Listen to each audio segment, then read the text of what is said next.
We have a rule on this show. The rule on this show is that we will only cover gossipy matters if it speaks to a larger issue. And that's a rule we are kind of fudging and suspending when it comes to Steve O's comments about Bill Maher. But I feel I should make an exception in Bill Maher's case because I think it's important to communicate what a bad person Bill Maher is. I feel like that's newsworthy. I feel like that is substantive.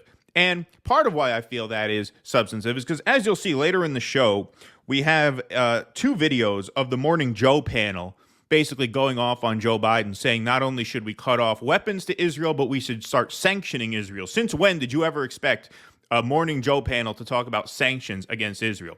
So if those scumbags could admit that they were wrong about Israel, or at least wrong in their staunch support for Israel at the beginning, you'd think Bill Maher would be capable of the same thing. But no, you know why? Because he's a bad guy. He's a very bad guy. He's a bad person. He's very bad. People are saying he's a douchebag. People are saying he's a real douchebag. Okay, but in all seriousness, in Hollywood, how much of a douchebag do you have to be for the agency you've been with for 20 years to be like, you know what? Let's just not invite him to our big party so that he'll quit the agency on his own. How loathsome a person do you have to be too much of a douchebag to be invited to a Hollywood party by your own agents? Exactly. That's what happened. He was disinvited from the Oscar. They just never invited him. Never invited. That's what I mean. He was not invited. Yeah. Right. He wasn't. He didn't have the invitation revoked. He was never invited in the first place to the Oscar party for his agency, and then he fired them. But here's an example of just what a bad guy he is. So Steve-O is sober. I believe he's 16 years sober, according to this video that he did on the Patrick Bet-David show. Or maybe this is his own show, but he's talking to Patrick Bet-David here. And he got an invite to appear on Bill Maher's Club Random podcast. But because he's 16 years sober, he had a certain request that any man of any decency would fulfill. No problem. Not Bill Maher. So let's take a look. A clean and sober guy. Like, it's very important that I maintain my sobriety. How long have you been? Approaching 16 years. Get out of here. Yes. I knew it was. I knew you had. I didn't know it was 16 years. I'm about to be sweet Good 16 for you, coming bro. up on Congratulations. it. Thank you very much. And there's nothing, like, really, there's nothing that I value more than my sobriety. There's nothing more that I protect than my recovery, and I found it kind of upsetting when the Bill Maher podcast, which I saw you on, reached out, and they his thing is he smokes pot the whole time while he interviews people, and I said, hey, I'd happily go on there, but could he, while I'm on, out of respect for my sobriety, could he refrain from smoking pot? He said no. He said no, that's a deal breaker.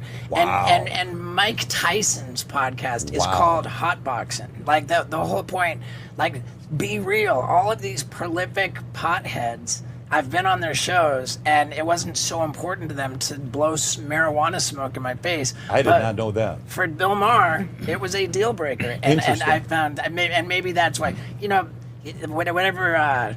you kind of see through the lens. So I watched you and the way you spoke to it. I could probably see him say the most innocuous thing and find it insulting.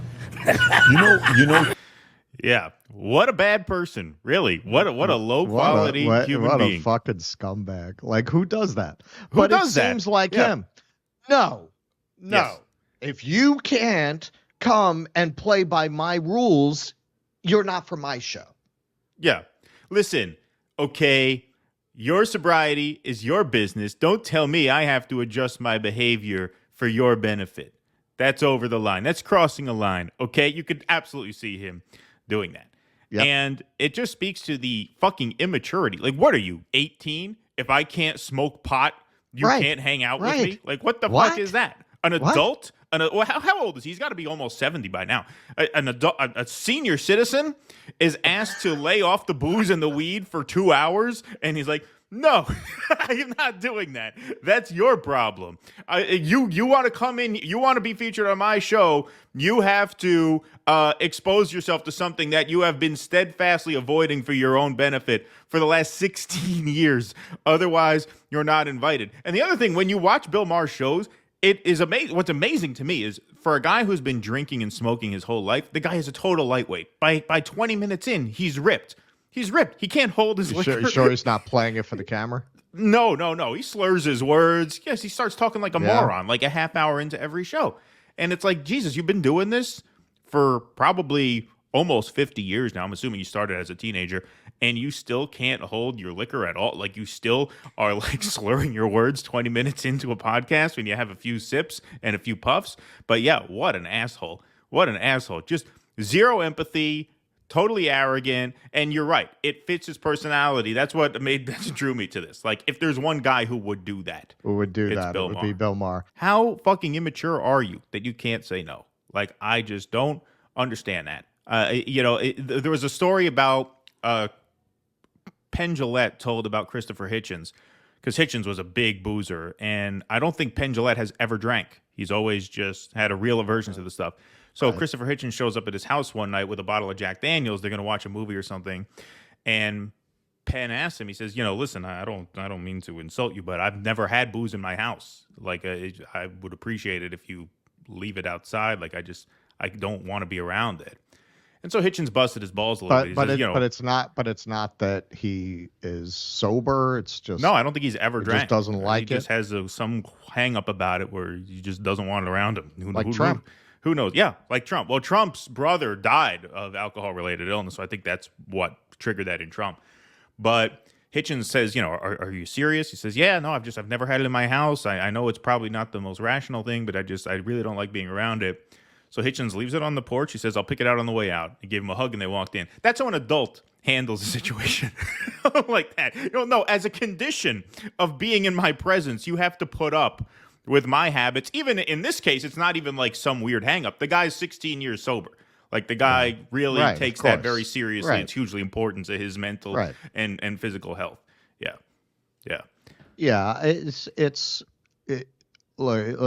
In life, you don't stay in the same place. You get better or you get worse.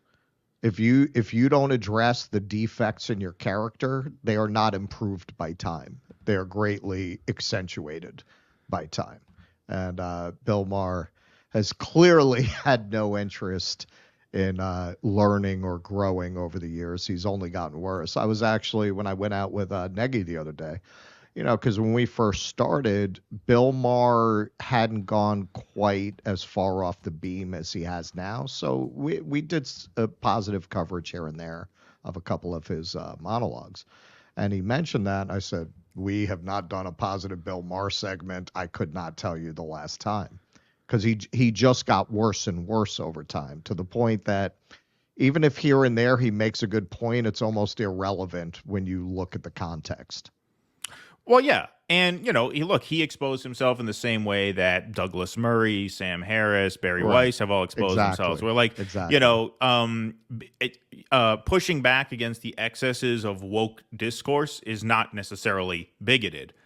But what this group of people who we've just mentioned is that have really shown in recent months is that in their case, they are bigoted. In their case, that is where they come from. Yeah, that is absolutely where they're coming from. Yes, and if you are an honest actor who's making an honest argument against that, not because you're bigoted, but because you actually think it's making things worse, it's terrible to have people like that on the team, because they give so much ammunition to the other side of the argument. Right. Well, look at them. Right. What do you mean it's not racism? Look at Bill Maher, like he's ready to start dropping the bombs himself. Right. Yeah. Yeah. Absolutely. Please clap.